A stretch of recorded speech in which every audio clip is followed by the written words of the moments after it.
Mesdames, Mademoiselles, Messieurs, bienvenue à Métro News. Voici les principaux titres qui seront développés aujourd'hui.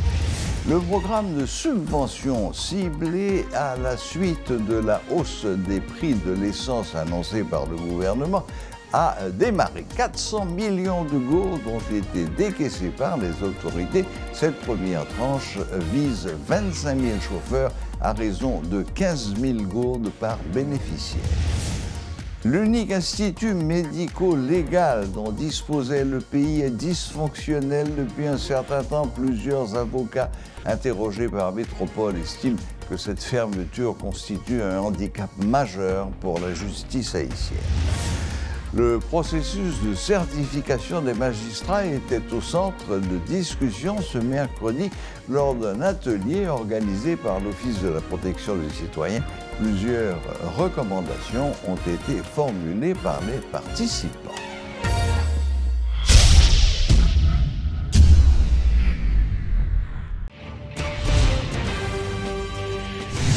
Le gouvernement a décaissé 400 millions de gourdes pour démarrer la distribution des cartes pétrolières. Cette première tranche vise 25 000 chauffeurs à raison de 15 000 gourdes par bénéficiaire. La collecte des informations sur les chauffeurs ayant pris fin, les syndicalistes ont acheminé les données aux autorités gouvernementales et la distribution devrait débuter cette semaine. On se rappelle qu'un mot d'ordre de grève avait été lancé par les syndicats de transport en commun et ce mot d'ordre de grève de 3 jours tombait exactement pendant les épreuves du baccalauréat. Une entente entre le ministère et les chauffeurs ont abouti au fait que les syndicats ont accepté ce qu'on peut qualifier d'un geste patriotique de reporter la date de ces 3 jours de grève. Entre-temps, les discussions ont continué et apparemment, syndicats et gouvernement sont arrivés à une entente au terme de laquelle 400 millions de gourdes ont été décaissées par les autorités en cartes pétrolières. Cette première tranche concerne 25 000 chauffeurs qui vont chacun bénéficier d'une carte à 15 000 gourdes. Alors, pour en savoir un peu plus sur les négociations entre les syndicats et le gouvernement, nous avons avec nous un syndicaliste, M. Montes Joseph. Bonsoir, M. Joseph, et bienvenue sur Métro News. Je salue tous les téléspectateurs, téléspectatrices, tout auditoire radio Télé Métropole Lyon. Et je salue tout le staff radio et PDGA. Et je salue les patriciens et tous les camarades syndicalistes à la Ronde-Badet. Et c'est un plaisir après-midi pour être avec nous. Merci beaucoup, merci de ce côté disponible pour nous. Bon, alors, Monsieur Joseph, est-ce que le mot d'ordre de grève là toujours maintenu, les 3 jours de grève, est-ce que nous maintenons toujours? Parce que, bon, me rappeler que grève ça, c'était pour obliger le gouvernement et baisser prix généralement des produits pétroliers de 40%, c'est bien ça? Bon, ça c'est une revendication qui a poussé le secteur transporteur haïtien et lancé un mot d'ordre de grève de 3 jours. Après le débat du gouvernement de facto Ariel Henry, 72 heures pour appliquer le décret loi 9 mai 1995. Exact.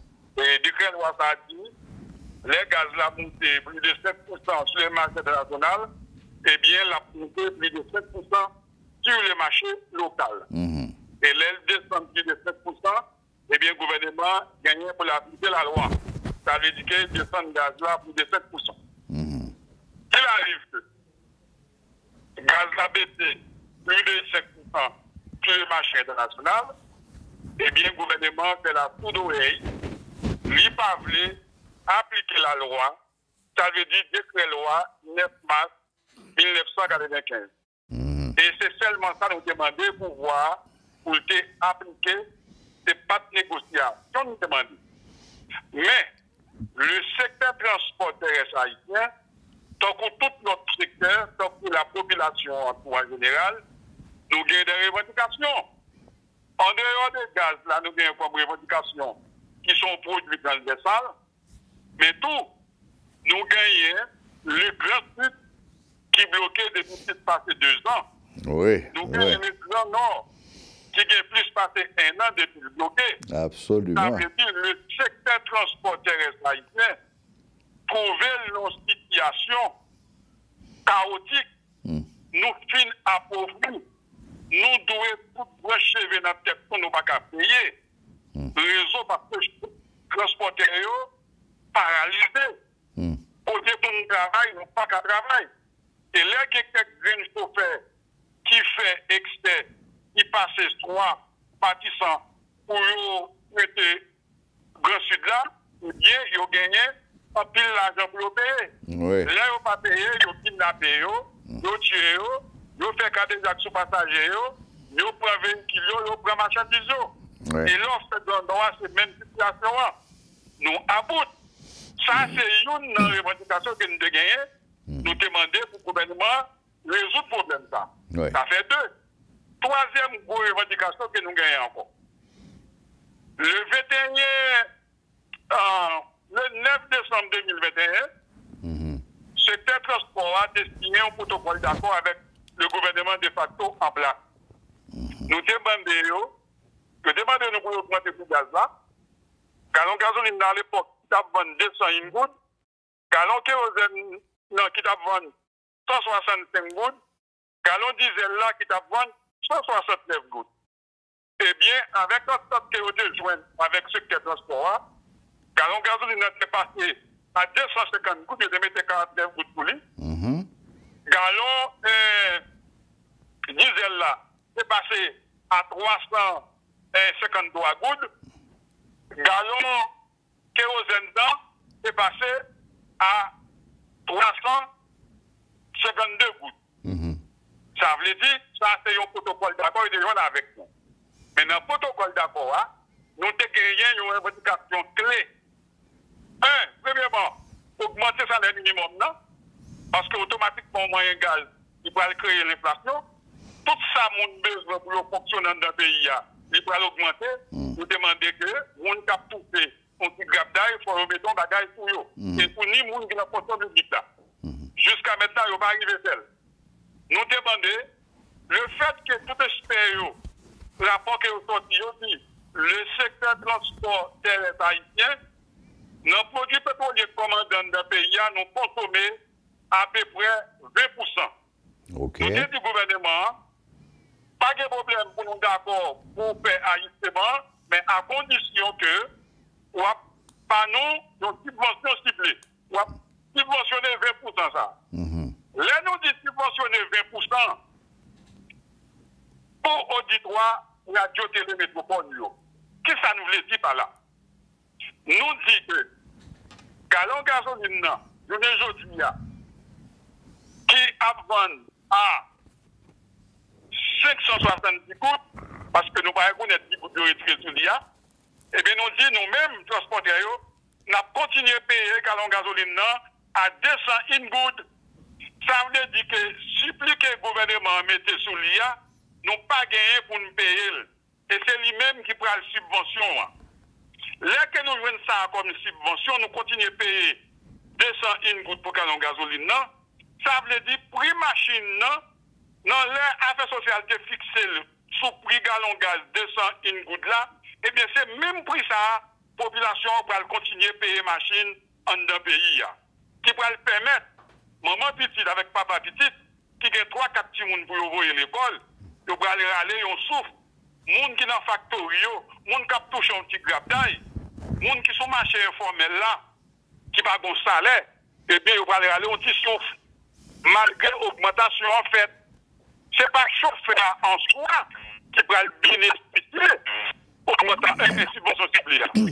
Au côté transporter à bénéficier parce que les ça a bien plus de monde qui monte machine et a bien moins de monde qui marche à pied, et les ça, transporter à bénéficier en bagaille. Mais le monde qui va bénéficier de ça, c'est consommateur final. Oui. Et qui prend idem tout pour le monde qui fait transport marchandise. Ça veut dire que le prix, galon diesel la te vend à 169 gouttes là, c'est le même prix ça, on va porter sac farine, on va porter sac d'hier, on va porter sac quoi pour client. Ça veut dire que le consommateur final là, pour le bénéficier, un petit bagage quelque part quand même. Et c'est ça nous demander dans l'intérêt de la population. Mais jusqu'à maintenant, on a couru sous 2 ans. Le gouvernement a prouvé nous dans la farine, il n'y a pas fait rien. Moi, j'ai spécifique par rapport avec une déclaration de ministre commerce l'a fait, qui va gagner pour avec la vérité. Moi, je pense que c'est une déclaration, bon, politicienne. Bon, c'est comme ça que fait politique, qui va gagner pour avec la vérité. Pour que ça me dit, ça va gagner pour avec la vérité. Nous posons des conditions.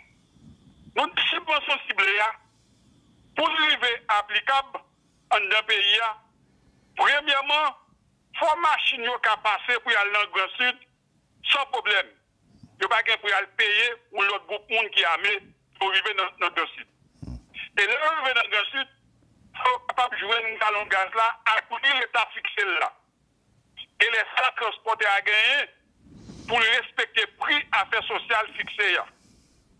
A bien un stickers, cap sous pas brise tout véhicule qui est dans le transport qui bénéficie de subventions ciblées.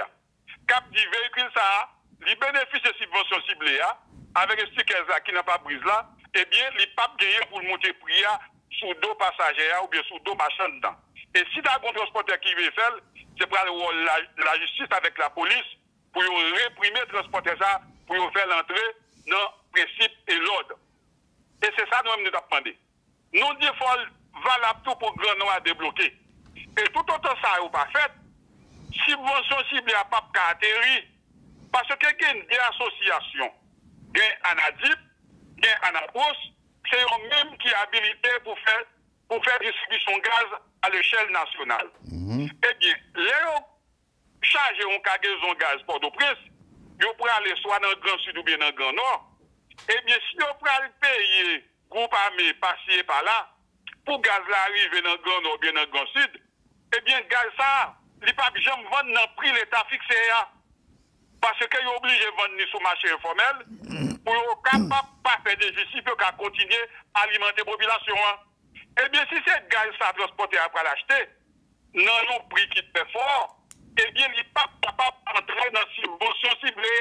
Et c'est toute condition ça nous poser avec le gouvernement de facto. Nous disons subvention ciblée, c'est non pas qu'un pilier, c'est un ensemble, c'est pas un élément pour prendre. D'ailleurs, là, mon cher ministre commerce l'a fait qu'on ait gagné 400 millions de gouttes. Mais ce n'est pas ça pour le dire population, c'est pour le dire population la vérité. Dans le budget 2021-2022, le gouvernement de facto a retiré 250 millions de gouttes pour lancer ce projet. Année fiscale 2021-2022 a fini. Jusqu'à maintenant, ils n'ont pas dit nous qui ça 250 millions de gouttes ça a devenu. Malgré nous faire partie d'une commission qui gagne pour traiter le dossier ça. Nous ne connaissons pas qui ça 250 millions de gouttes là. Qui ça le réglé. Bon, le fait que FMI a une pression pour augmenter le prix gaz là, eh bien, dans le schéma ça, le 12 septembre 2022, le gouvernement prend une décision unilatérale sans augmenter le gallon gasoline à 570 gouttes, gallon diesel là à 670 gouttes et gallon kérosène là à 661 gouttes. Et nous avons dit ça, c'est une action criminelle. La population n'a pas gagné pour supporter ça et Fado ça. Nous avons dit, le gouvernement n'a pas attendu. Nous faisons grève, nous faisons manifestation, nous n'avons pas attendu. Mais je vous dis, là, on a pris une décision, par exemple, le pétrole est jugé entre 120 à 130 dollars jusqu'à 140 dollars. Et pour là, et dans 170 gouttes pour $1. Tel n'est pas le cas, je vous dis.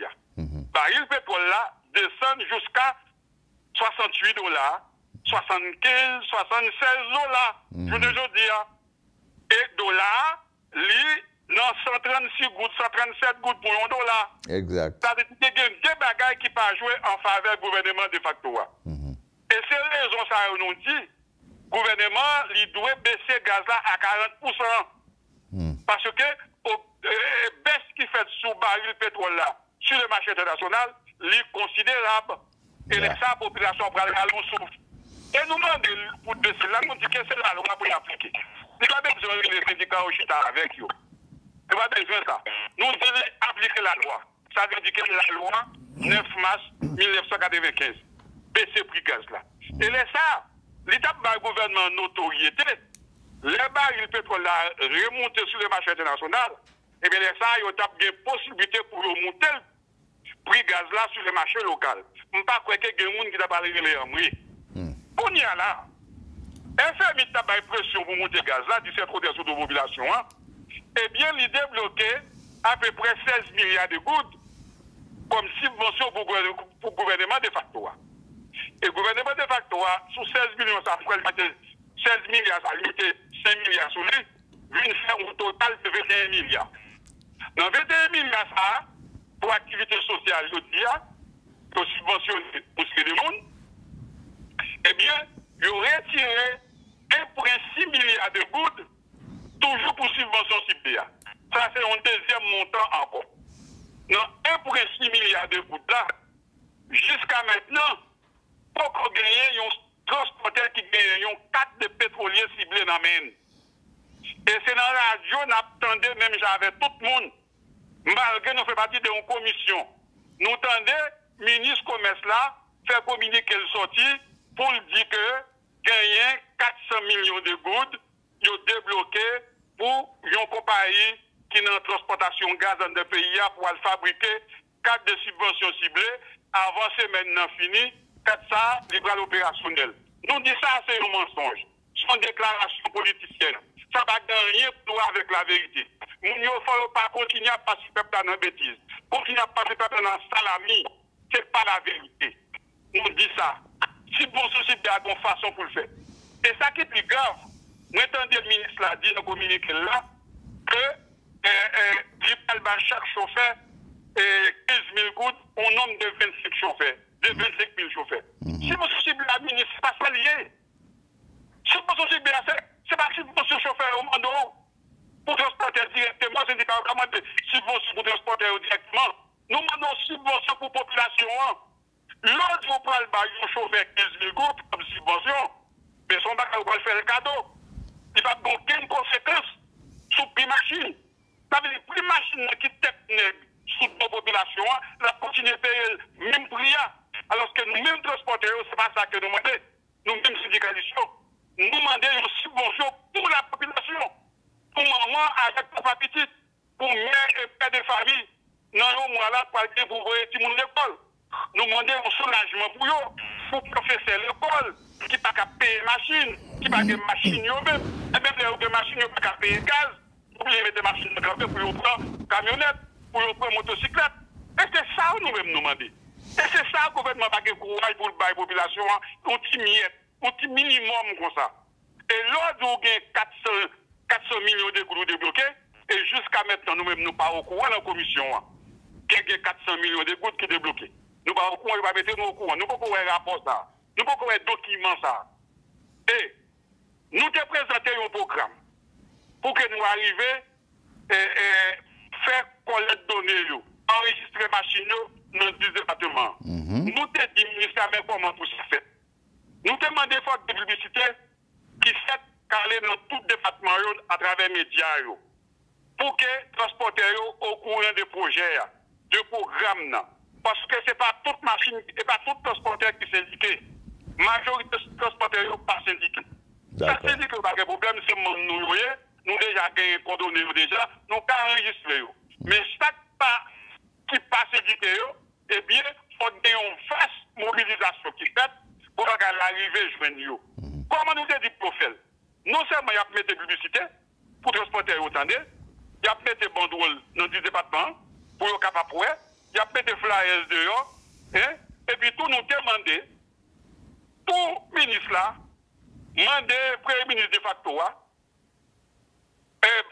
institution avec le ministre de la Justice là, et chef de la police là, pour qu'ils instruisent tout directeur départemental, pour mettre au courant, et pour le ministre intérieur, parler avec tout les rios, pour mettre au courant, là nous-mêmes syndicalistes, nous prenons aller sur le terrain, et bien, pour la police accompagner nous, notre commissariat, notre mairie, pour nous capables d'enregistrer toute machine.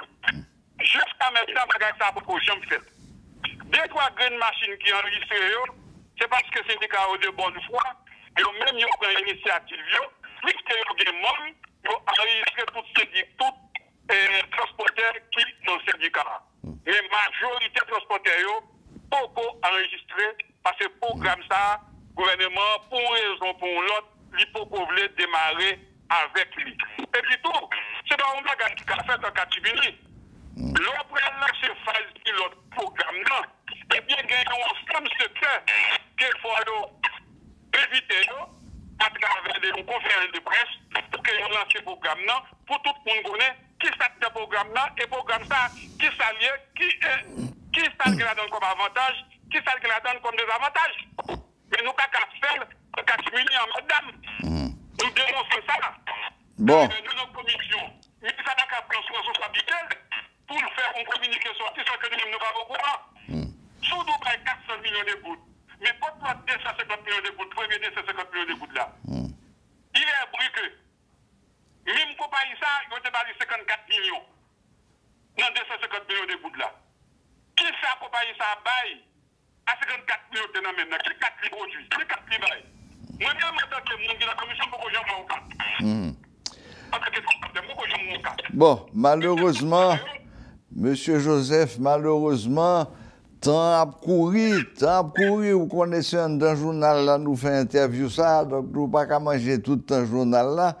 Et bon, nous quittons parler ou pas chercher interrompre parce que information tabac c'est des informations qui sont fondamentales, qui sont vraiment très importantes et que le monde pas connaît.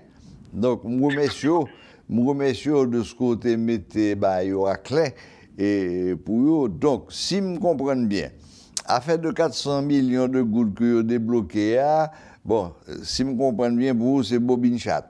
C'est bien ça? Non, c'est un petit chat. Bon, ok. Donc, ça, point ça a clarifié. Donc, on est là. Peut-être que nous avons envoyé des ministres du Commerce pour nous expliquer nous, version paille. Mais. Le ministre a fait ça sorti. Oui. Souci pour casser la mobilisation transporteur. Syndicat a mobilisé parce que nous avons lancé une de grève dans la période d'examen. Oui. Et en plus, nous avons dit pas de propice et nous-mêmes nous avons rendu compte effectivement, il faut que nous ayons terminé l'année scolaire. Et puis nous avons reporté le mouvement. Et nous avons mobilisé à travers du département pour nous relancer le mouvement. Eh bien, le gouvernement a besoin de casser le mouvement, non, mais nous. Et pour casser le mouvement, non, mais nous, il vient avec une question de 400 millions de gouttes. Il va le chaque transporteur, au nombre de 25 000 transporteurs, il va le chaque 15 000, oui. Ça n'a rien à voir avec toute façon ciblée. Très bien. Ça, c'est pas le ministre là. Bon. Ça n'a rien pour nous avec le syndicat. Nous bien comprendre ça, et me dit déjà, d'ailleurs, geste que nous t'ai fait de reporter là, nous t'ai qualifié l'introduction, le geste patriotique que tout le monde a apprécié, et bravo pour ça. Maintenant, Monsieur Joseph, malheureusement, j'ai fini, mais encore quelques secondes. M'a tourné sous première question.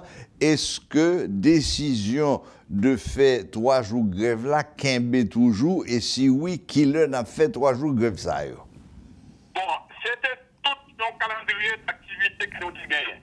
Le calendrier d'activité ça, il y a des manifestations là-dedans, des sit-ins, des grèves, des désobéissances citoyennes, il y a un pile de bagages nous devons prévoir pour nous faire, pour nous forcer le gouvernement de facto à faire bac sous décision, ça veut dire que baisser Gaza à 40%, débloquer Grand Nord, débloquer Grand Sud là, et puis faire subvention Sud atterrir pour qu'elle soit capable d'atterrir dans la poche population, pour qu'elle atterrir dans la population. Nous comprenons tout ça, mais où pouvez répondre à la question là? Oui, question, ça veut dire que... Parce que 3 jours de grève...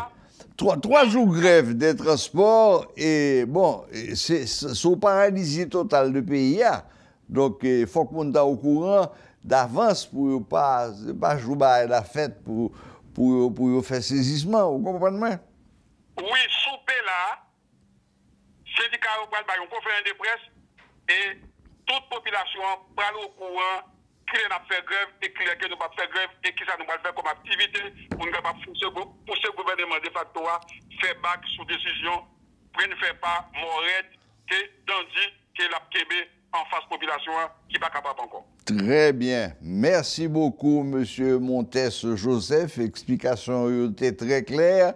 Donc, pour téléspectateurs, donc, syndicat et conférence de presse, côté, il a précisé qui le 3 jours de grève a fait et à toute l'autre activité qui prévoit, c'est pas seulement 3 jours de grève là, ou bien dit libre, l'autre activité qu'a faite en même temps, mais n'a informé le public avant sa fête.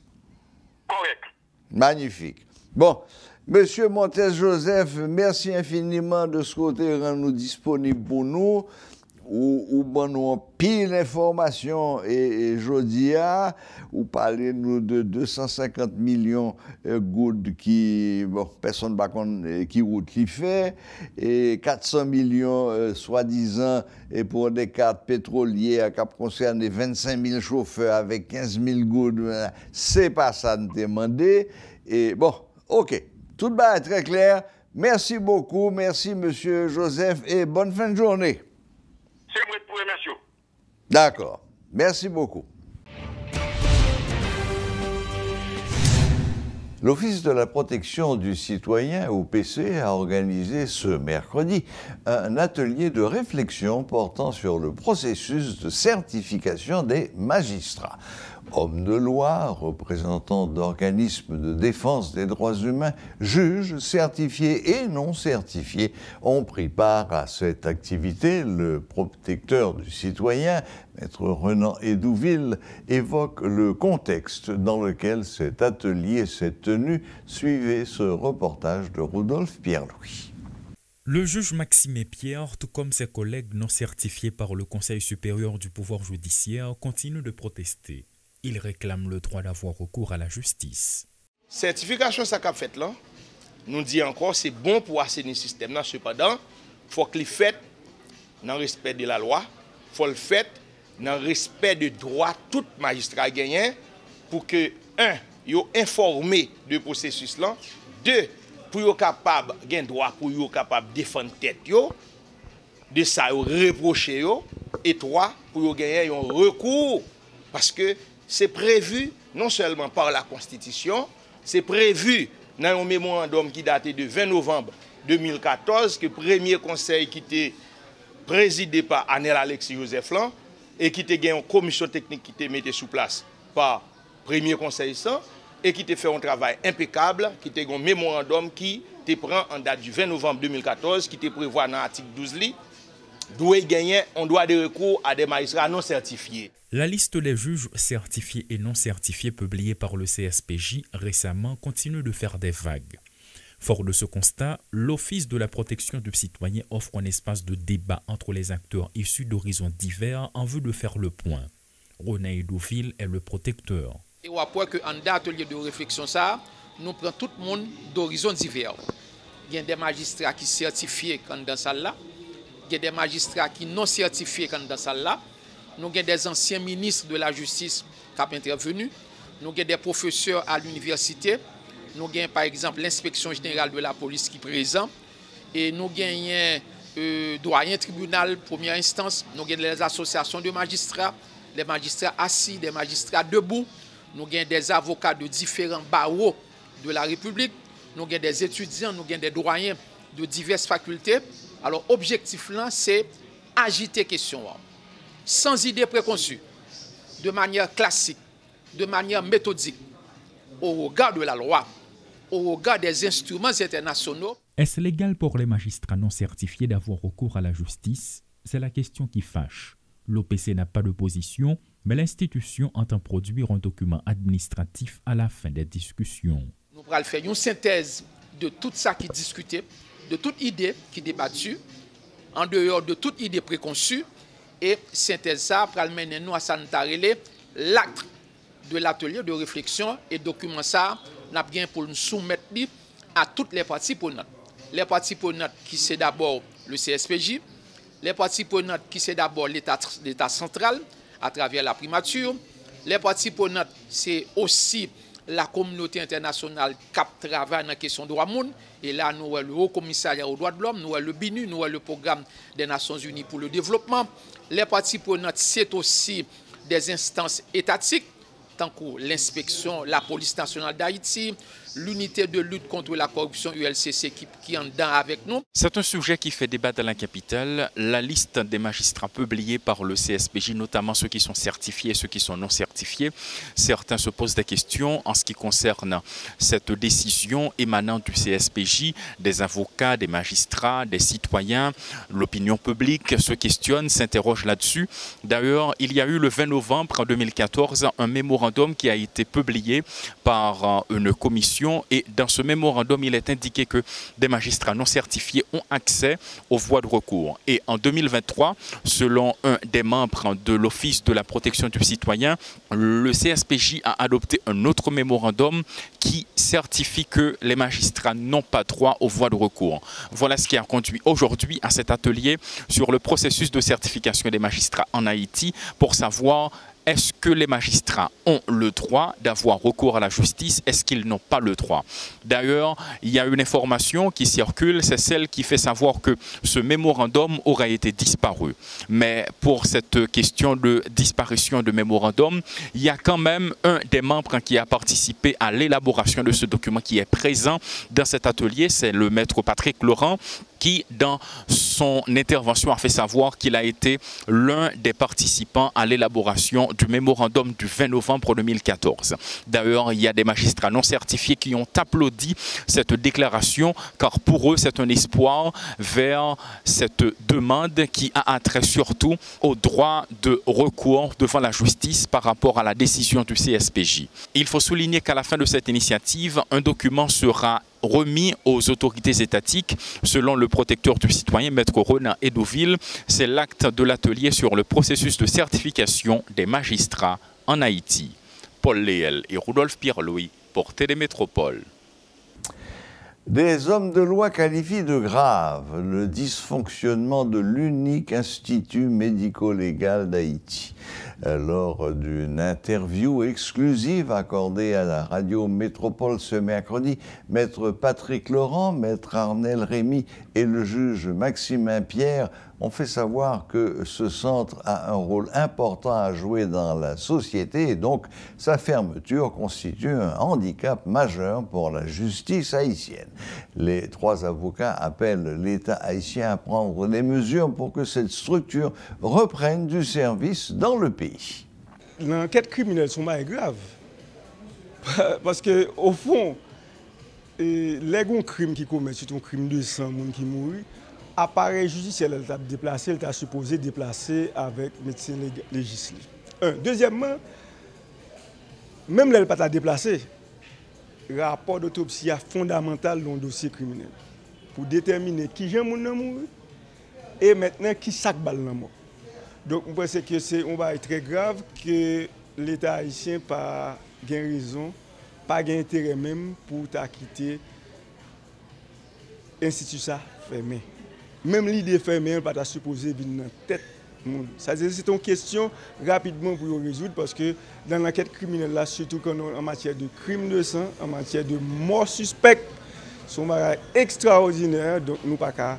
Et sont graves qui peut aller dans l'enquête criminelle là parce que de toutes les façons, le rapport d'autopsie est fondamental, surtout en matière de crime de sang. Moi, je veux prendre l'État maintenant, son État sérieux. Je suis supposé vous préoccuper, je suis supposé vous donner une réponse rapidement à cette situation. Maintenant, admettons que mon juge d'instruction qui travaille sous un cas quelconque. Prenons le cas de Jovenel Moïse, du défunt Jovenel Moïse. Si le juge a voulu faire autopsie sur ce cadavre-là, ou bien si un monde quelconque t'a assassiné brutalement, t'a voulu faire autopsie sur lui. Maintenant, qui ça peut le faire? Comment ça peut marcher puisque sans médico-légal là, il ne peut pas marcher. C'est-à-dire tout ça, c'est pour montrer que nous négligeons toutes nos institutions qui ont aidé à permettre que le système fonctionne correctement, mais le fait que ça n'a pas intéressé nous, bon, nous plutôt investir comme dans une politique inutile que renforcer, que mettre plus d'infrastructures dans le système. Donc, on estime ça qui va marcher, il constitue un handicap majeur pour le fonctionnement de la justice, il constitue un problème sérieux parce que ça va permettre qu'un juge pas faire travail son dossier. S'il dit sans autopsie, on ne peut pas avancer en enquête, on ne peut pas dire rien. Et là encore, pour avoir l'autre conséquence, qui conséquence? Si Iramel pas fonctionner, la loi dit que c'est 90 jours juge la gain pour le rendre et décision ordonnance. Maintenant, Iramel pas fonctionner pour faire autopsie, pour voir l'autre bol prend 3 mois. Pour continuer prend 3 mois, pour voir aller faire procédure tourner. Alors déjà, dans fait procédure, utiliser ensemble de moyens pour qu'après l'autopsie a fait, ça a violé la loi et délai que la loi là. Et tout ça sont qui bon problème qui rentrent l'un dans l'autre. Mais là encore, on pense qu'il faut continuer l'humain projecteur sous institution ça.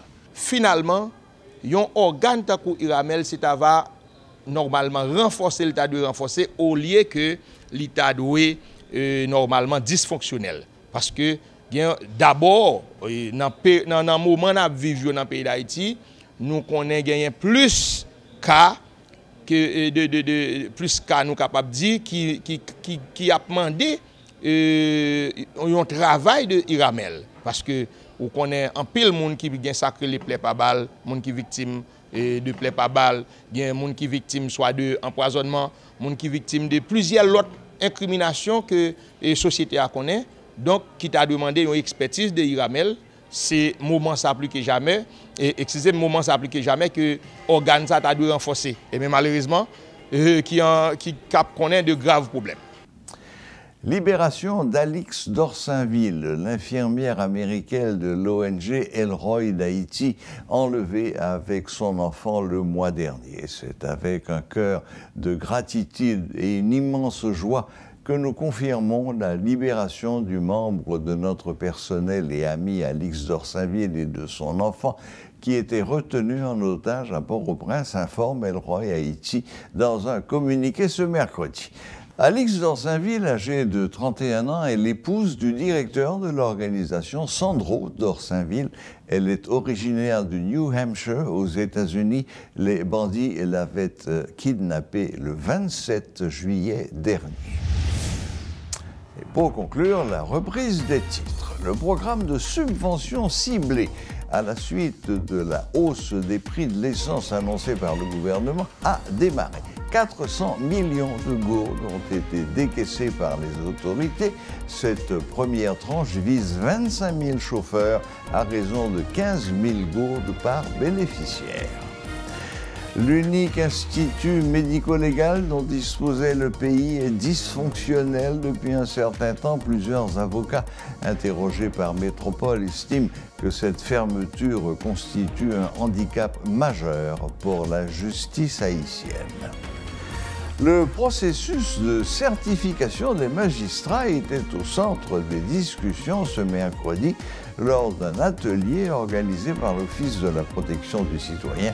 Plusieurs recommandations ont été formulées par les participants. Et voilà, la boucle est bouclée. Merci de nous rester fidèles et à la prochaine, même heure, même chaîne.